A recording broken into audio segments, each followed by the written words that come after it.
Welcome back to Under the Table. It is episode 66, I think. Yes. I mean, I think that sounds good. Woo! We won away to I was like, babe, you're not doing math very well. 69. I'm talking about. I'm so sick of like the lifespan of the 6-7 thing.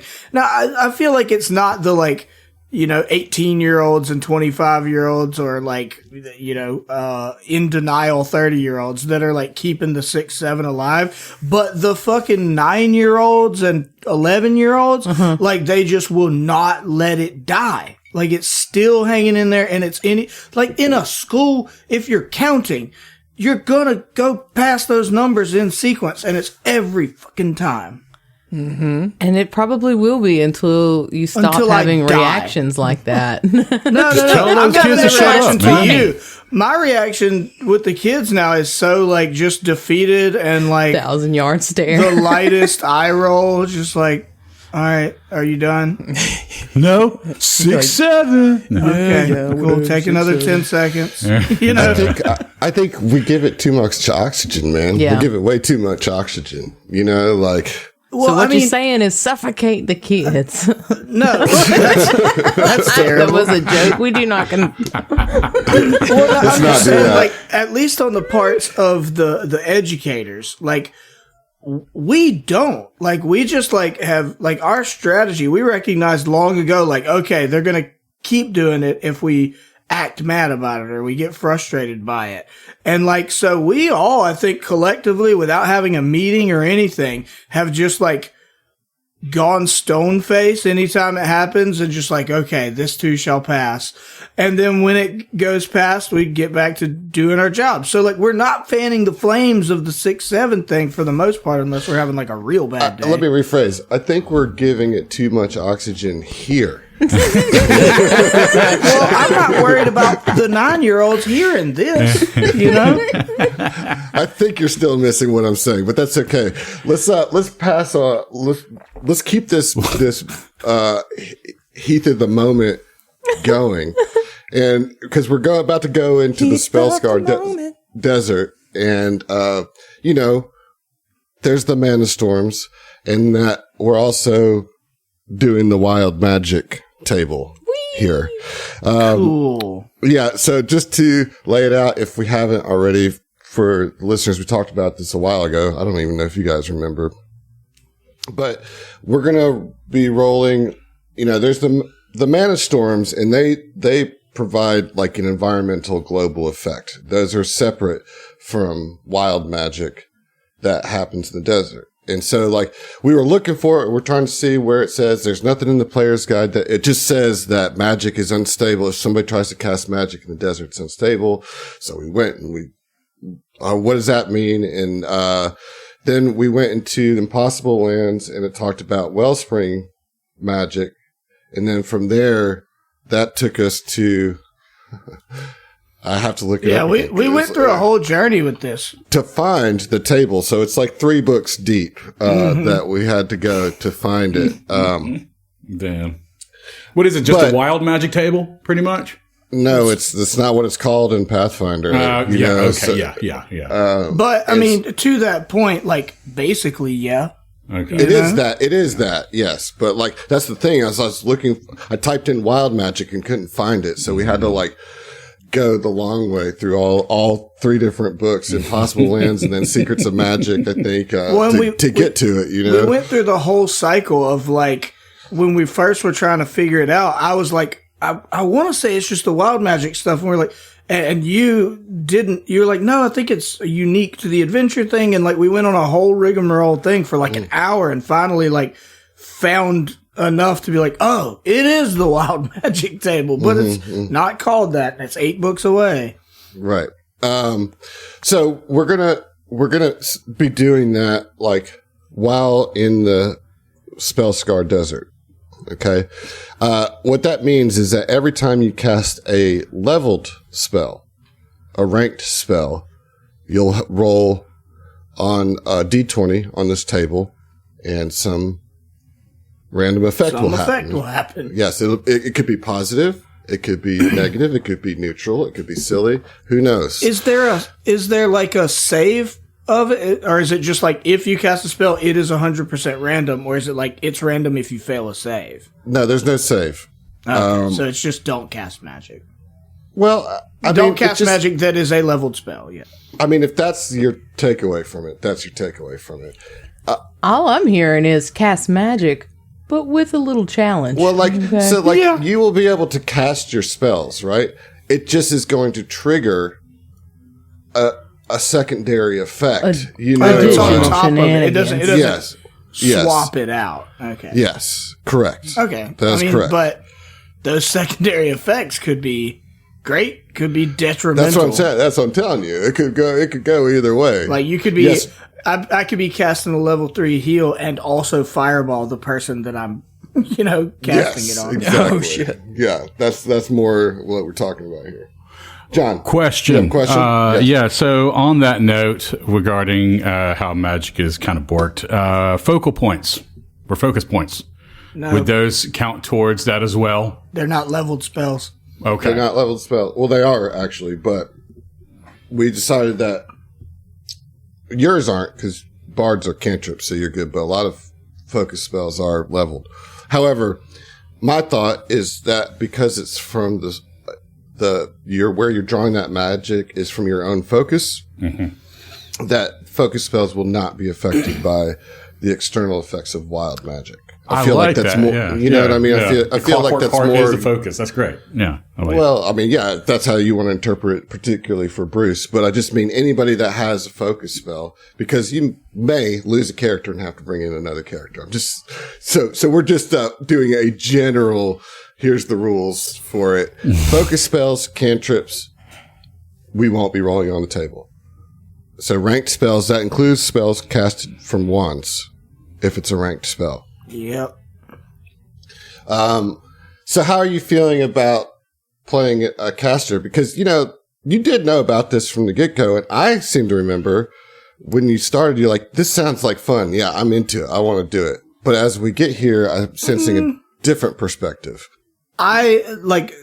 Somebody had to be a caster, and this adventure very specifically is like, yes, you can play casters, but this is a low magic setting. Magic is less used here. And so the party, for the most part, went away from primarily magical classes.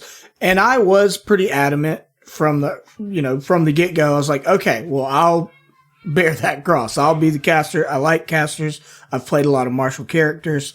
And this is an opportunity for me. And I mean, initially didn't even want to play a bard. We went through a whole process of getting me into playing a bard, and now I do love the character. My tune has changed, pun intended, to some degree. But I was always concerned about when we got to this section, but I was like, for the most part, this isn't going to be the case. This is going to be one section that's going to be rough for me, and I'll deal with that when it comes. The thing is, now we are dealing with that before it has come, Yes. I do think it's from a completely, bird's eye view, detached from my personal biases. I do think it's neat. I think it's an interesting, aspect, and I love the lore that is attached to it. I know me and John both went deep into reading all the lore books around this region, and the fact that it's basically the remnants of a fantasy world's nuclear war. It's like Fallout, but goofy. Fallout is goofy too, but I understand what you're coming at. Yeah. You know what I mean. I mean nuclear Fallout, not the video game franchise. Like Chernobyl. It's a little column A, little column B. I do still think it's fun and interesting. And I guess what I'm most simultaneously dreading and looking forward to from completely different areas of my brain is the pressure of a combat or a situation getting to such a point that I need to cast this spell and just depend on luck, put my faith in Desna, to get me through it. And You know, the immediate one that comes to mind that I even mentioned before we got on air was like, you know, needing to cast a max level heal spell on somebody, but also like accidentally triggering a fireball on them, or another spell that like counteracts the heal or does more damage than the heal can heal for, you know? Yeah. Well, I mean, we'll see. The other thing that we're adding, and I mean, this is everybody's involved in it too, is the Mana Storms, you know, and they, as I said, they bring their own table of random environmental effects. Snake rain, yeah. Yeah. So you guys are in for some, I think we as a group are in for some zany stuff.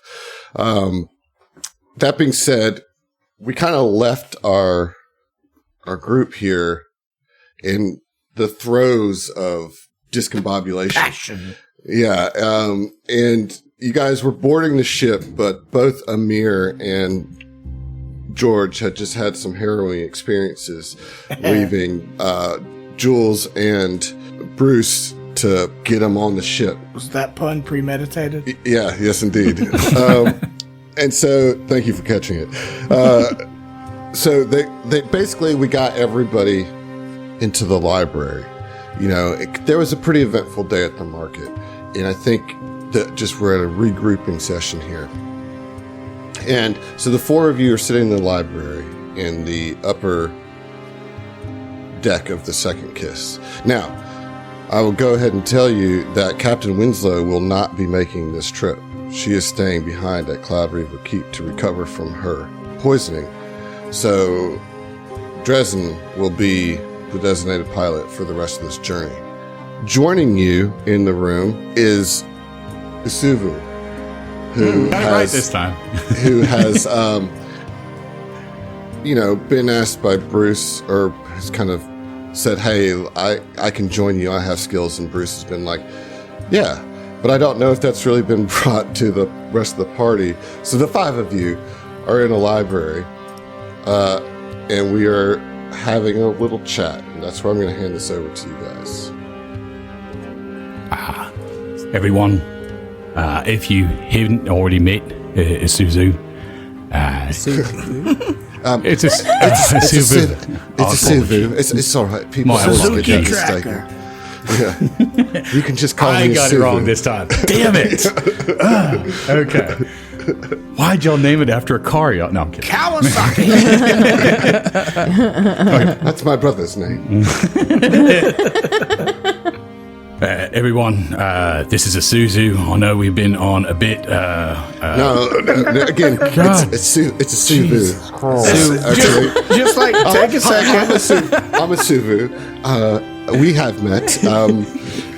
I've been talking to Sir Bruce, and, well, I believe that I can help. We had similar goals, and, well, and I have quite a bit of experience in tomb raiding. So, you know, anyway, I just want to be a part of the group, if that's all right. I mean, take all the help we can get. Well, what do you think of our situation here with our captain gone? Well, go ahead. You first, Jules. I mean, luckily, we've got some experienced individual behind the wheel, as it were. What is his name? Dezen Drakes. Drakes. Yeah. Dezen Drakes. Okay. It, you know, Drake's taught me a little bit. I had some time, so I think he's well and capable of getting us there, and hopefully the captain will. Yeah, I mean, feel better in time. He's been doing most of the piloting anyway, really. So, yeah, I think we'll be fine. But I hope that the captain is all right. I mean, and it's a little unsettling that the man responsible is missing. Yes, there are many unsettling things that have happened over the last few days, especially just in the last 6 hours, but I don't see us resolving any of that Yes. It's just a and mystery. She kind of like draws back a little bit and just kind of starts listening rather than talking. He's like, yes, okay, well, thank you again for letting me join, and I assure you that we can do this together. Any challenges that we find out there in the desert, you'll need somebody who can disarm. I can be that person. I am sure you'll be a valuable asset to this expedition that we are on at the moment. But I don't mean to sound rude, Esuvu, but you have just joined our little group, and before we met, our group had many, many trials and experiences, and there is something that I must discuss with them. So would you mind giving us just a moment of privacy while we do that? Yes. No, of course. I'm sorry. I didn't mean to intrude. You're not intruding. This is something that it is personal. It has nothing to do, I hope, with the mission. It is just something that I must get off my chest. These people deserve to know some of this information, and I hope it shouldn't take too long. But it's nothing about you. You are very capable, and I'm sure you're very valuable asset, and I'm sure you're a perfectly nice person. It's just that I do not know you. Okay, that's enough. Okay. I'll be down in the diner. If you want to talk strategy or just whatever. But that, yeah, right. I'll be on my way then. We'll meet up with you. We'll come get you. We'll come get you. Oh, okay. See you later, Okay. Susie. Susie. Well, I couldn't really focus on strategy. I've been thinking about this, and as you know, I told you about this vision that I had, this hallucination that was somehow pushed upon me and Jules. But this vision had two people. One is the most hated, my most hated person. Like, it is the person I hate the most in this life. I do not know his name. He's just an old man, an old geezer. He was holding my daughter. An impossibility, but I could not in that moment control myself. He was taunting me, and I knew it could not be, but it affected me. And because we have been through a lot together, we've been through shared trauma for sure, I think that you deserve to know a little bit more about me and the context of what has happened to me. So, you know that I grew up in Onabion, the city of alchemists. Not a very good city for children. That's my first memories were in Onabion. I don't have memories of parents or even really a name. I was just called boy or other names while there. I grew up doing what the alchemists did, doing what they told me to do, and that's how I learned to do what I am doing. Now, at least that's how I got started. Most of the alchemists were all right, you know. They weren't like a parent, I assume, but the one person, this old geezer, every time I would see him, I knew some accident would befall me. Some, by all accounts, mortal accident. I should have died. I did die. I know it. I've been melted. I've been exploded, eaten. My throat sliced. And every time the black consumes me, I wake up with his sneering face next to mine. Every time.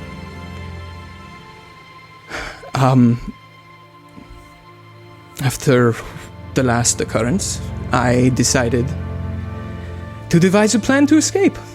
I mean, I was old enough at this point. I knew that these accidents that were happening were not accidents. They were caused by this old geezer for some reason or another. It couldn't have just been, torment. So I devised a plan to escape, and I did. I won't bore you with the details. It was, let's just say it was an explosive exit. After that, it is relatively uneventful. I escaped. I got out of the impossible lands as fast as I could. Sleeping in barns, odd jobs, hitching rides, traveled to Karapash, Osirian, Duvia, and finally made my way to Rahadum in the city of Manakat.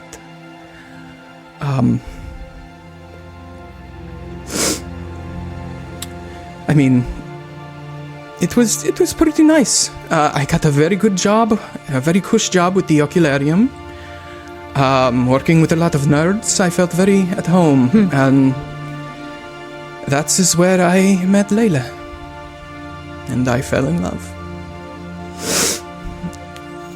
Miri came into our lives not long after, and I lived in bliss for a beautiful 5 years. But one day I found them. I found them murdered in my own home. I knew that if I stayed, it would be me that was next. And I ran. I didn't even put my daughter and my wife to rest. I just ran. I knew that if I didn't, I would be dead. I would not, or worse. After that, it was a blur. I ran, I grieved, and I drank. I drank a lot. A lot of things happened during that time. That was about 5 years ago now, and it was a little bit of a blur, going to different places, and finally making my way to Alkensar.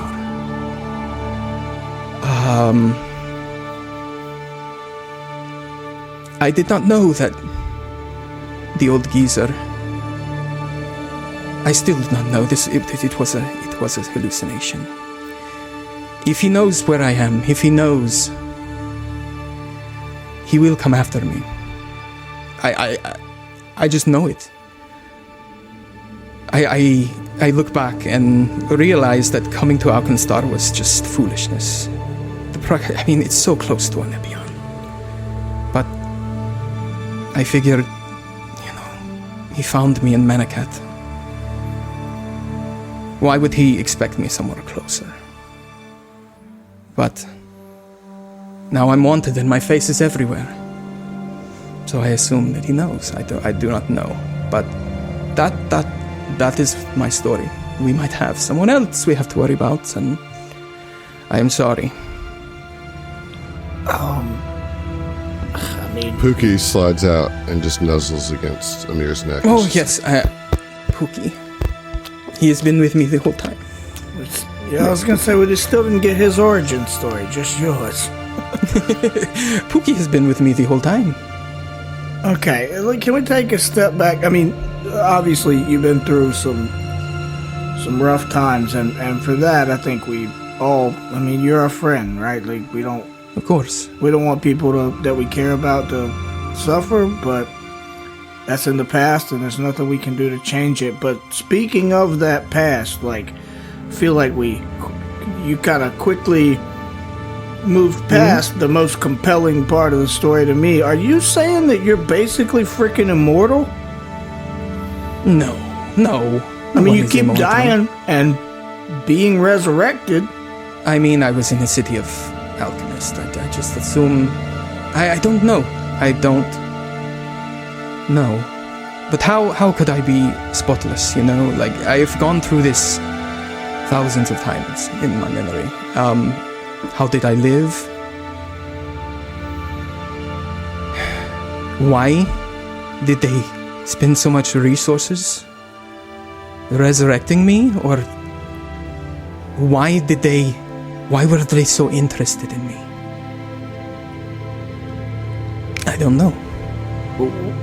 When you say they, I mean not just the geezer, but Do you remember the symbol that we saw in the warehouse of The lidless eye.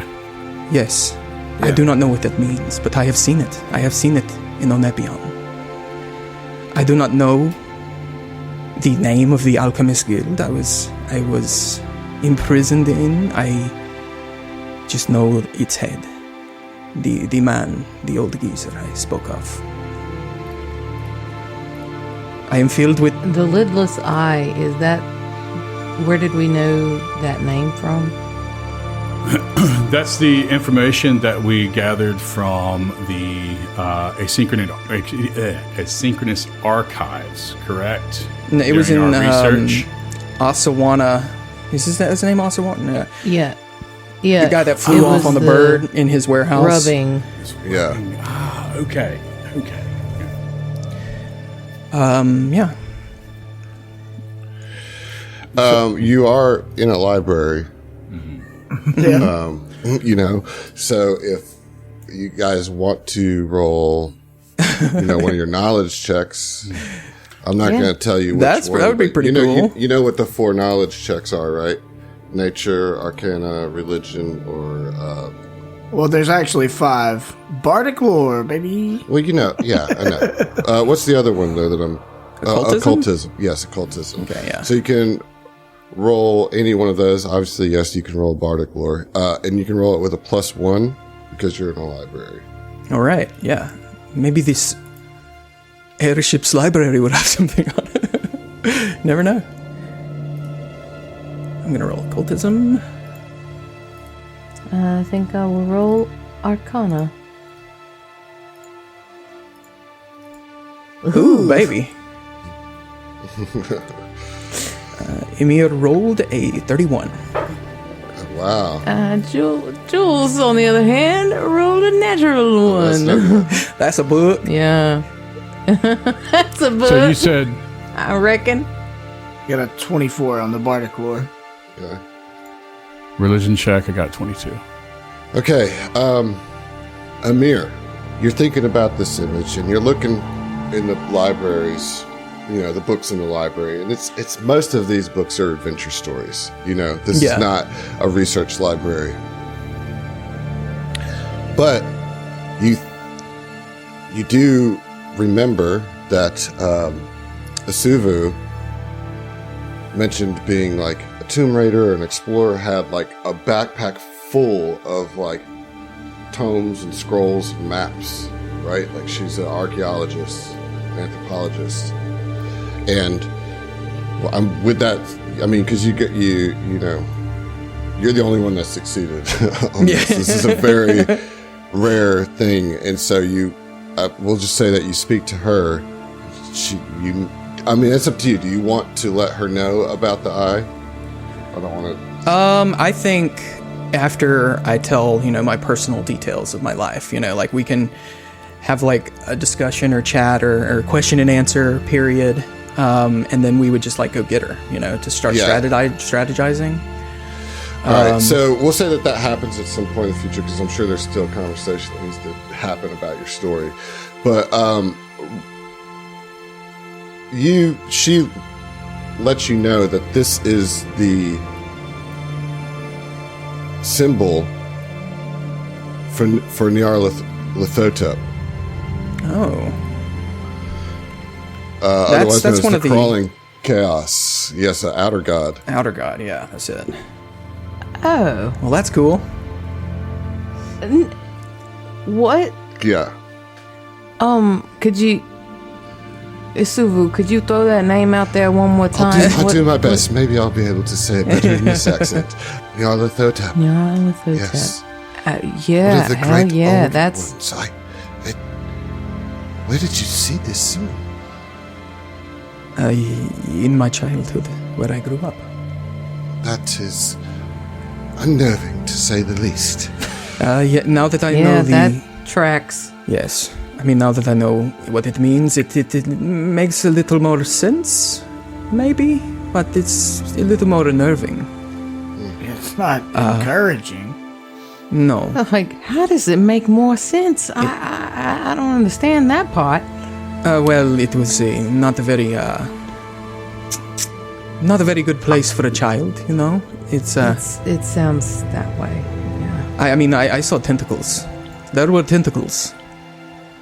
I mean, go to any alchemist place and you're going to see a few tentacles. That is well known. But, you know, I saw a little bit more than usual, I believe. Yes. Like, as ingredients for potions, maybe, but...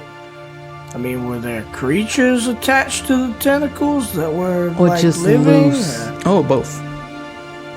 Oh, I mean, my sometimes gosh, no. arms turning into tentacles or tentacles sprouting out Shocked of... you turned out this well, honestly, dude. Yeah. I'm thinking that I probably did best to not hear whatever you shared with your friends. I'm gonna go back to eat. Yeah, I'm out. I'll still help you, but I don't want to know anymore. No. Enjoy the sushi. So I feel like Bruce has been kind of quietly pondering Emir's whole reveal behind what Bruce would feel is like shared graves, you know, and in other words, I mean, although Emir's revivals have been multiple and through alchemical means versus Bruce's one revival of using clockwork. And I guess he can't, I mean, he hasn't really had great interactions with Emir just based on Emir's, you know, aversion to religion, I feel. But I think part of him still wants to try to connect to Emir, just based on his response, both at Cloud River Keep as well as being able to trust us with that knowledge. And I think he would kind of take Emir off to the side and just, you know, express to him that, you know, I know you don't have much love for the gods and goddesses, and I can understand to a degree, but maybe this is just musings, but I mean it with all sincerity, that Toreg teaches that the hardest fire makes the hardest steel, and you aren't a victim of the lab anymore, Emir. You're your own. You're resulting masterwork. I appreciate that, Bruce. I really do. I may not share your faith, but there is good philosophy in the tenets of some gods. I just cannot see myself relying and worshipping someone that I view as just a powerful person. There is gods that used to be mortal.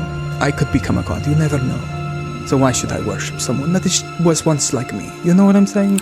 Well, it's more about the principles behind it. You see, Brigg exalts this scientific method, the application of the scientific method. Here I we found go. this book. Yeah. Alchemy is no Jill exception. slams down Yeah, a book. exactly. He just starts proselytizing right there. He's just, oh, excuse me, pardon me. How about I just... Was I proselytizing Brigg again? Kind of tune out. Sorry, my Did bad. you learn any of the tenets of Nyarlathotep in your youth? You know much about? I mean, we know it's an old god, but I mean, I you know probably more? experienced them. I don't know the only thing I know about Don't the like other that. gods is that they're not very pleasant, you know. And I don't think they would embody any kind of benevolent features. I don't know. Is there an outer god of love and rainbows? I do not think so. I've There's never one heard of of one. cheese, I think. Is Shireen about as Ray, close as maybe? you get.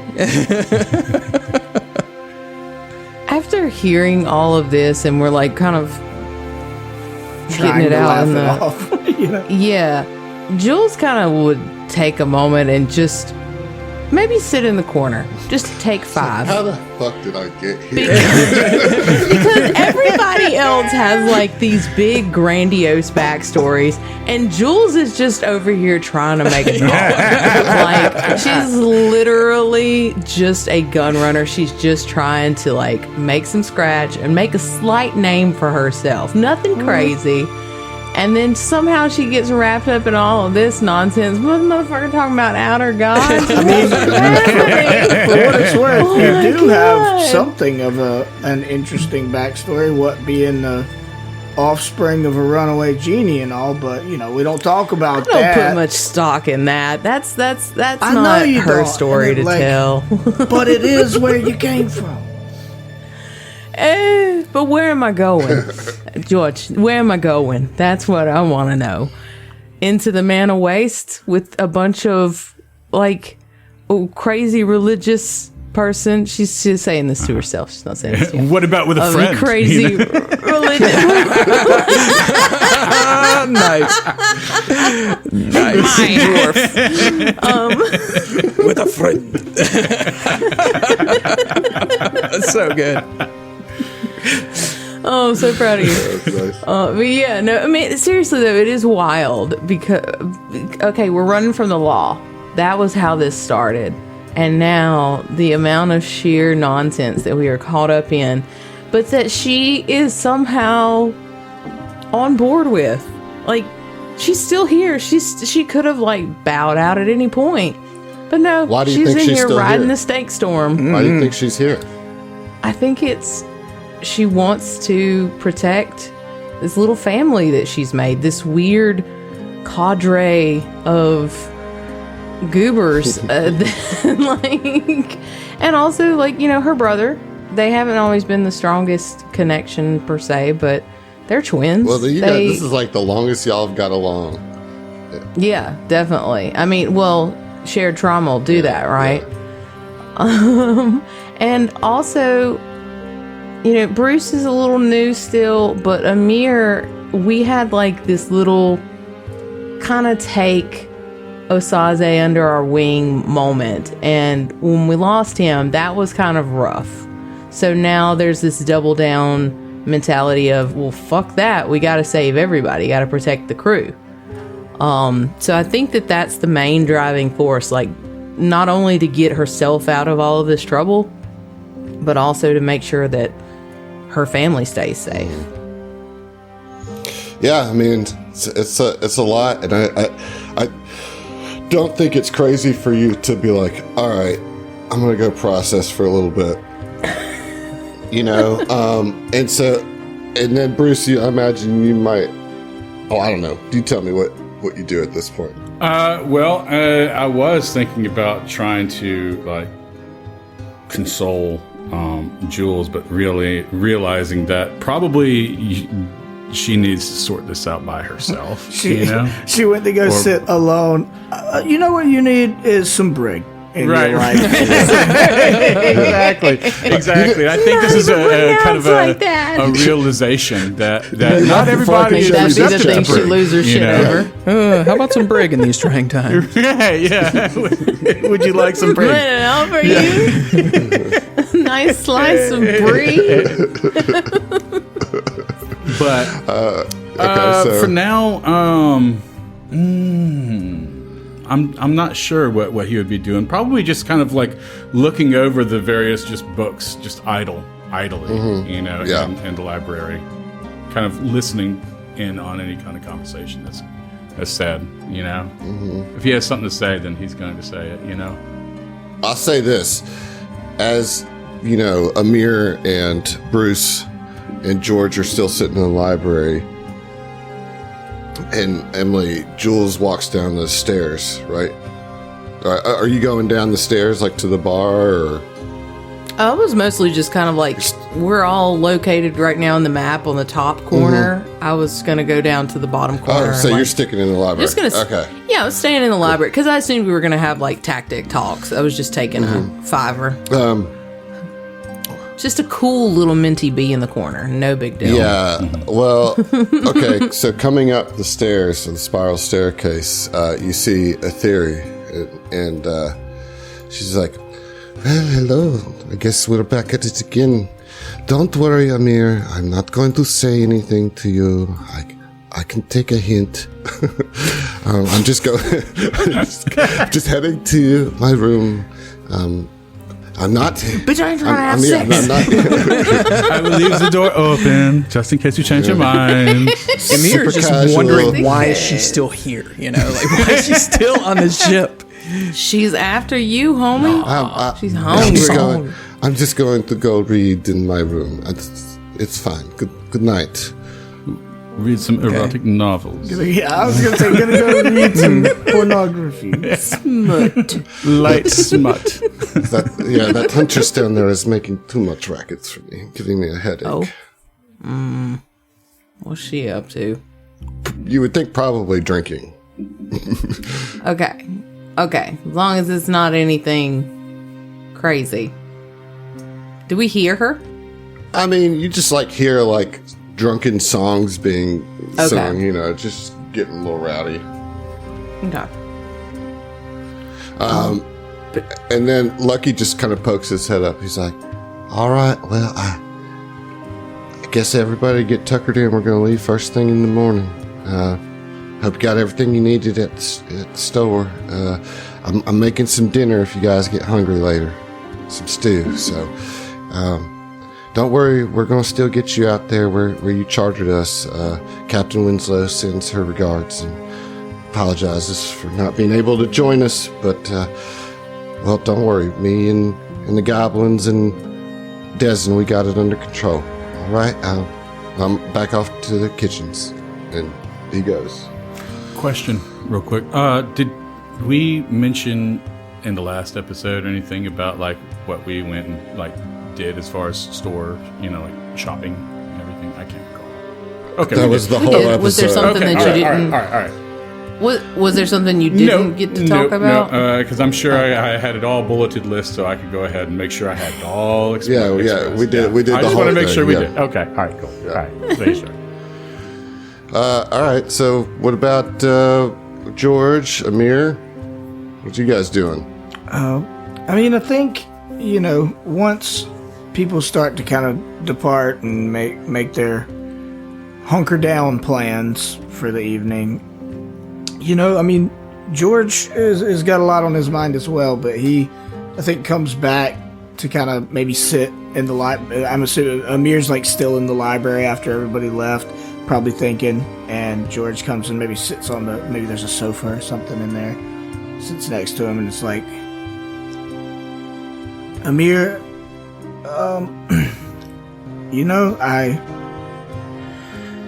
I feel like we've been through a lot, but I still, this revelation, it's at times I'm like, we've bonded and made some headway, but then, the same day I'll be like, I don't know this guy at all. And, it's a strange feeling, but I don't want to make this about me. It's more a sharing weirdness, I guess, kind of thing. But you went through what you saw with the geezer and your daughter and all that, and about the same time I saw something too. Anyways, we can. It's a lot, but we can talk about that later. But it got me thinking. I mean, I'm new to this whole hero thing, but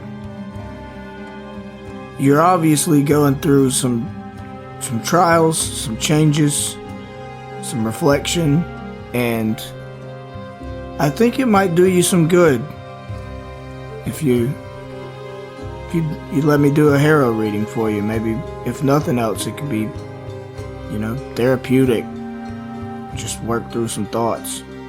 But I truly believe there's some kind of power in the cards, and sometimes they can give you a heads up on things. I am not opposed to it. When do you want to do it? It might help me work through some thoughts. As you said. Busy? You know? Oh, okay. Yeah, I mean, yeah. Let's do it now if that's what you want. I heard that as you.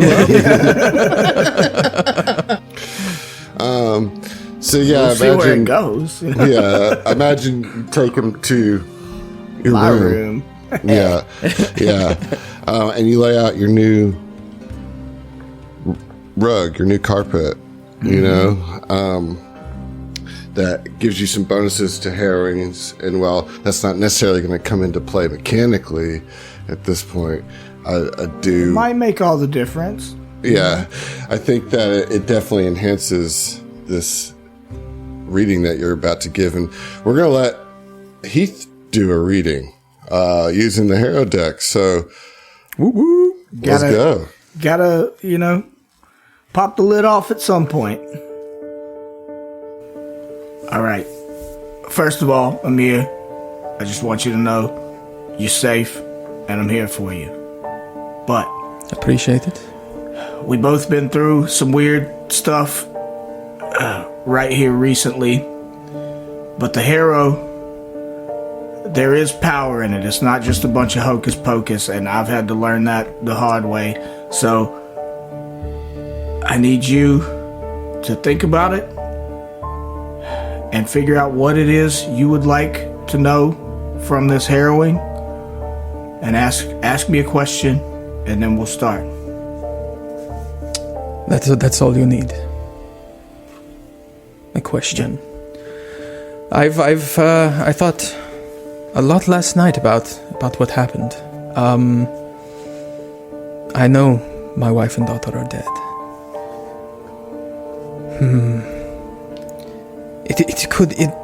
We probably were poisoned or something. It's no use asking if he is still alive or still looking for me, but why did this happen? Why did I see them? Is that a good enough question? Yeah, I think so. Why are you seeing your daughter and your wife, right? My daughter and the old man, the geezer. All right, well, the first thing we got to do is pick your suit. And I can see it going, any of a few different ways, but I think the thing you're most worried about here is family. So I think the crowns is probably the suit. Go ahead, dealer's choice. I do not know about this. And so George begins to lay out the cards one at a time in rows of 3, all of the cards of the crown's suit, and says to Emir, all right, this next step is important. I need you to pick one of these 9 cards, and that card is going to help guide us through the rest of this, and help determine the meaning and importance of other cards as we do this. Any card. Pick which one. Just go with your gut. The Tyrant. All right. The card you chose is the Tyrant. This is a lawful evil card of charisma. The art of it, as you can see, shows a blue dragon roaring at the sky, clutching a bloody egg. The Tyrant card indicates a ruler who is a blight upon those who ruled, or somebody whose control is toxic to those they should be caring for. The dragon might indicate a monarch, an overseer, a head of household. Whoever this person is, they do harm to those over whom they hold sway, whether they realize it or not. Misaligned, this card might indicate a tyrant revealed or dethroned. I see. I obviously can think of one person that fits the bill for this. You know as well. It is the old geezer. But you said misaligned. Is it misaligned? We're not there yet. Oh. Yeah, so when this card is really important. If it shows up in the 9-card spread that you get later, it is of vital importance. Yeah, it's a big deal. All right, so George, having gotten your choosing out of the way, picking the tyrant card, he shuffles the suit of crowns back into the decks, shuffles the deck a couple of times, and then lays out a new spread, one card at a time, 3 rows of 3, and kind of turns to Emir and says, "All right, each of these rows and columns has a different meaning. All right." From the rows left to right, the top is positive, the middle is neutral, the bottom is negative. All right, and then the columns from left to right indicate our place in time. Right, so the left column is the past, the middle column is the present, the right column is the future. Okay, I got it. All right, let's begin. All right, and so George turns over the top left card, the card representing the positive past. And so George turns the first card and says, the Queen Mother. The art is of a elegant queen in a gold dress with an ornate headdress, 2 babies at each side, and a tray of grapes. It is a lawful neutral card of wisdom, and the Queen Mother is knowledge personified. She knows all but reveals nothing to those who do not show proper worship. The Queen Mother is fond of the powerless and the underclasses, for they serve when the more powerful refuse. They represent the need to become part of a society or to bow before those who know more than you. I see. I can only think of one person. And you said that this was, the top row is... This is your positive past. Past. Right, so I think maybe and your... Layla. She was Layla and Miri, the only bright spots that I've seen in my life recently. But really what I'm focusing on is the grapes, oddly. Do the grapes mean something to you? If you've never seen the Hanging Gardens of Manakat, then that is the city that I experienced this positive past. Okay, well... And the woman centered around the grapes, it just brings back memories of that place. Okay, good. And so George moves on and flips over the next card, which is in the positive present place. This card is the beating, and we've got an opposite here. So the beating is a neutral evil card, signifies coming under attack from all sides, which I think we can empathize with a little bit, but it can also indicate the dissolution of the self mentally. Whether the strength is of the flesh or the mind, it dissolves under the relentless attack. Misaligned, this card suggests that during the assault, undiscovered strength is found. And I mean, this one seems, on surface level at least, pretty obvious to me because of everything that we've gone through. You, Emir, have shown a strength that we didn't know and maybe you didn't know. I would agree with that. I have connections since... it's been a very long time. I've never shared this with anyone. What I shared with my team, you and Jules and what's his face? He's new. Bruce. But this could be positive, right? We could. This is positive, even though the beating indicates coming under attack, which we have. The positive thing to focus on is the self-discovery that you've gotten from the hardships that we've gone through in the present, in the recent past, right? This could just, the positive present, that could just mean what I have just gone through. Yeah. Maybe I needed to see that, even though I wish I hadn't. All right. George moves on to the third card, the positive future. We've got the Paladin. The Paladin. This is a lawful good card of strength. It symbolizes standing strong in the face of adversity. The paladin does not back down under any circumstances. This card usually indicates the need to stay the course or do what one knows is right, even if it takes a heavy toll. That is some food for thought. It is the future, you know. And I'm trying not to put too much stock in this, but you know, it's good to know, and it might have some bearing on the future or the present or the past. We are on a mission. So, Emir, just this top row, you can almost look like as a chronicle of your life so far, right? We've got where you came from. We've got the adversities that you have recently and in your past had to go through. And then with the paladin, we've got future adversity. We've got, the idea of not backing down from hardship. And, to me, that represents the reality that this old geezer, who obviously takes up a lot of your mental space, that might be something we have to come up against in the future. But if we do, you'll have us by your side. We're not going to back down.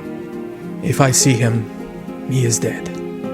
And it's on sight. On sight. Except for the last time I saw him.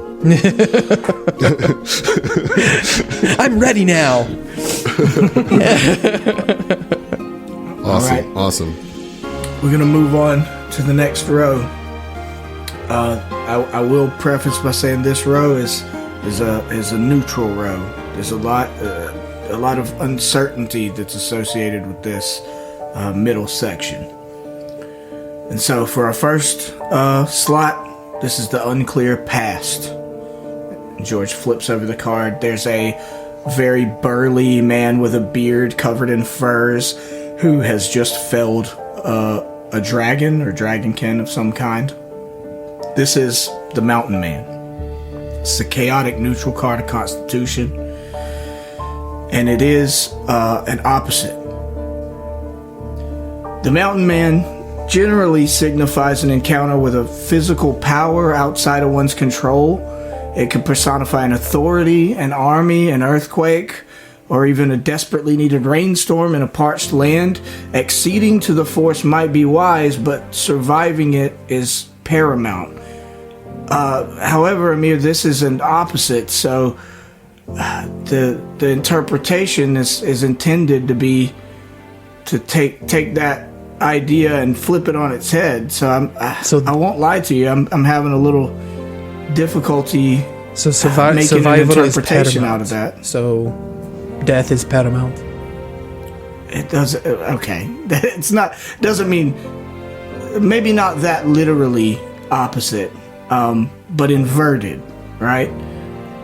But I don't know. Does this mean anything to you?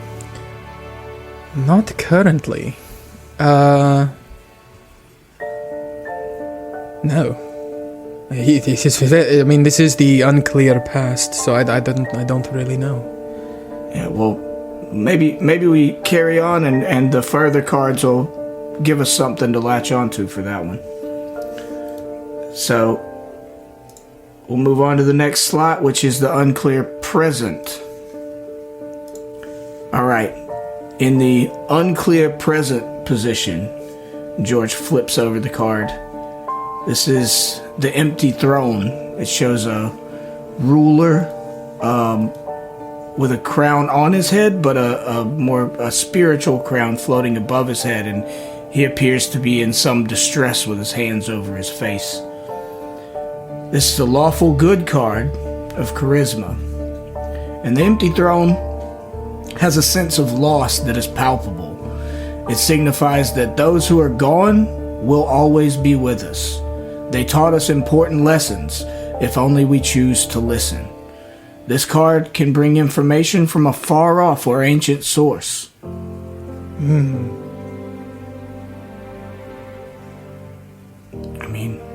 You've definitely lost some people. I have, yes. And I think if nothing else, that's a good lesson to remind yourself of, is that those people are with you. You carry them with you every day. In the present, yes. Right. All right. Next card. This is the unclear future. My. Jesus. Emir's reaction is understandable because the card that George flips over is the peacock. And I think we drew this one in the first hero that we did, yeah. And so the peacock, you would think would have a lovely peacock on it, but it does not. It has a little, gremlin baby that does have little feathers on its shoulders and a big swirly peacock tail, but the little sad-looking gremlin baby is rainbow-colored. Yeah. Right? It has stripes of rainbow color. And it's looking at the removed head of either a statue or a person lying on the ground. Yeah, that looks like a bust to me. Like a marble statue head. Yep. The peacock is a neutral card, true neutral, of dexterity. And the peacock is a creature of astonishing and colorful appearance, one that can cause the onlooker to freeze in their tracks at the sight of such beauty or ugliness. Wiser people accept the passage of time and dance out of the peacock's way. Its appearance always signifies a sudden personal shift in attitude or societal change. I see. All of these readings are making me think I will have an encounter with the old geezer. This is the unclear future, right? Yes. So, this may, to me, indicate that what you're going through now, or at least dealing with what you're going through now, and the shift in perspective that comes from that may be vital to dealing with the geezer if we run into him in the future. That's a lot to think about. Yeah. All right. Only one row left. This is the bad news. This is the one most people, sometimes I know harrowers in the city, they do abbreviated harrow readings, and they just leave this part out. But bad news is important for being able to make plans, right? So, in the negative past, you have the marriage. The marriage, okay. Oh my god, dude. Are you serious? The marriage is a lawful, neutral charisma card. And the marriage can be a union of people, ideas, kingdoms, or other distinct things. The progeny promises a union that might bring forth new power from both parties, or one that might be a ruinous joining of that which should never have been united. Once wedded, the two can't be parted. This is the card of permanent change, and I can't help but think the marriage obviously does not have to be a romantic one. It's just about the connection between two people, whether positive or negative, and this connection that you have with the old geezer is a strong one. Yes, I refuse to believe that my marriage to Layla is in any way negative. So this must mean something else. Except for when she died. Yeah, that was pretty negative. It shouldn't have never been, but I refuse to view it as negative. Well, the loss of Layla is, in fact, very negative. So, I think you could take this either way, that your marriage to Layla ended in a very tragic way, but also, as I said, the marriage is not purely romantic. It can be the connection between any two people. So just as strong in your past is that relationship you had with the geezer. It could just be me and Pookie.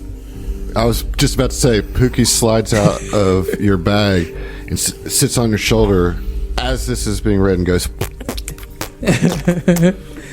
You're right, Pookie. It's obviously us. But you're not negative. You should be at the top of this row. And it looks at you with its one eye, and you've never seen this expression of, it's almost like sadness and like frustration of being unable to communicate what Pookie really wants to communicate. Like this almost unnerves you, the way that he looks at you this time, and particularly given the reading that George just gave you. You know, that unsettles you. Pookie, do you know something I do not? What is wrong, little boy? You must have eaten something, you know. Adam raised his shoulders at the end as though he did like a shruggy with Pookie as he was squelching. All right, let's move on to the negative present. George flips over a card. This is the Forge, and it shows a bald, bearded blacksmith raising a superheated hammer into the sky with some sort of minions or gremlins, Some more gremlins gathered around him and the Forge.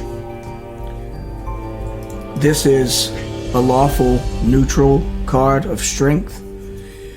The Forge evokes strength through diversity of materials and traditions.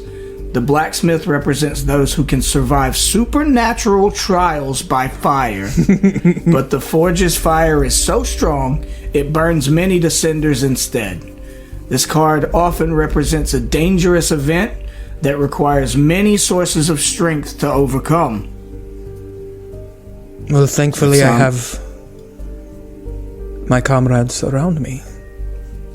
Yeah, and we have been out of the frying pan into the fire in recent days, as they say. Yes, I mean, this one is probably the easiest to interpret, to me at least, but in reference, Well, I don't know. My mind just goes in circles when I start to think about it. Me too, man. And I'm new at this, but we're getting through it together. I mean, this could just represent the entire desert. Well, it could. I think, this is the negative present, so it's not just the stuff that we just went through. It's what we're going through right now, right? What we're, where we're at in the present. So, last card, the negative future. Okay. George flips over the Liar. The Liar. Oh, wow. It's a true match too, by the way. And it's a true match. Oh, so this is big. This is important. Okay. The Liar shows a cunning, almost lizardish looking, maybe elven man with a lot of gold and silver bedecked over his shoulders, in a robe, holding a bouquet with what appears to be an incredibly long snake body coiled out behind him, or snake tail. And Emir, this is a true match. This is a chaotic evil charisma card. The Liar is love at its most treacherous. This is not the love that moves mountains. This is the love that rips the heart in two and causes lovers to leap to their deaths. The Liar can mean obsession. It can mean unrequited passion. It can mean doomed love. I don't like it. Asteri. Yeah. It's about Asteri.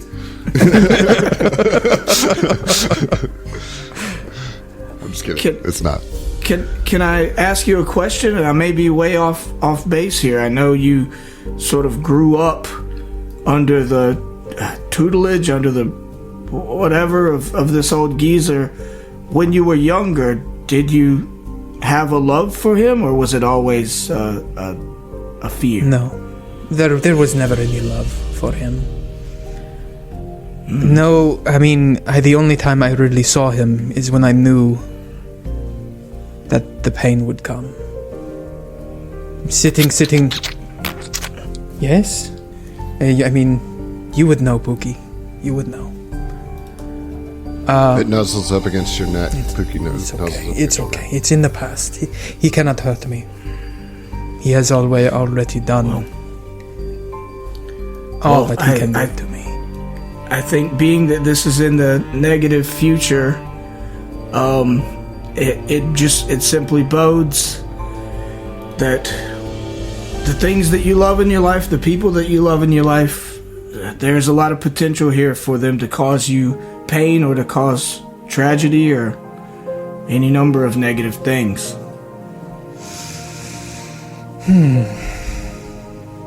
It's a lot to think about. It could be anything. I have decided I hate harrowing. It is too much to think about. Well, I was hoping that but you're not going give you some kind of catharsis or something to help you in the future, but I hate it that if you feel like it was just a waste of time. I mean, it wasn't a waste of time. It was just, when things are supposed to be coincidences and they keep adding up over and over. It seems like there's something to this harrowing. I mean, there's gods. Why can't there be magic cards? Yeah, and I mean, aside from that, and George kind of gets a 1,000-yard stare remembering what he just went through. He's been focusing on you, and it's like, also the universe is so much larger than we ever imagined. While you were seeing your visions of your family, I saw a vision of the cosmos, of how insignificantly small and tiny we are, and how we're just a crumb, but a connected crumb to the fabric of the universe. It makes you feel small, but it also makes you feel part of a larger, grander tapestry, and makes me think of... Did you take anything? I took a rug. A rug? Is that Yeah. street slang? Like, It's the one you that got you're rugged. sitting on. It's literally this rug. This rug? Right here. I mean, it's a nice Yeah. rug. Wait a second. This is a really nice rug. I know. That's why I bought it, but as soon as I did, I saw a vision of an expansion of all time and space. Did you get this rug from Mr. Fly? Yeah, I did. Oh. So he is not from Golarion. Obviously, no. I will have to... So you saw an actual vision of the cosmos. Yes. It shook me to my core and made me reassess all of my values. I'm still working on it, processing it right now, but you brought up the notion of coincidences and seeing that enormity of the cosmos and the fabric that space makes, and knowing that there are gods and forces beyond our control. I'm more inclined to believe that, maybe there are coincidences sometimes, but there's also things pulling the strings and influencing us in ways that we don't understand. And that's a big part of why I was drawn to the Harrow, and why I think there is some power in it. Even if I'm an amateur at interpreting it, I think there's things we can take from it and take value and prepare ourselves for the future, or simply deal with our own issues from the past. Definitely. I mean, Mr. Fly, am I right? He was a good guy. Good guy in the end. Mr. Yes. Freaking Fly. And that's where we're going to leave those two as they continue to talk. And we'll see you. All right. That Mr. Fly. Mr. Fly. Mr. Fly.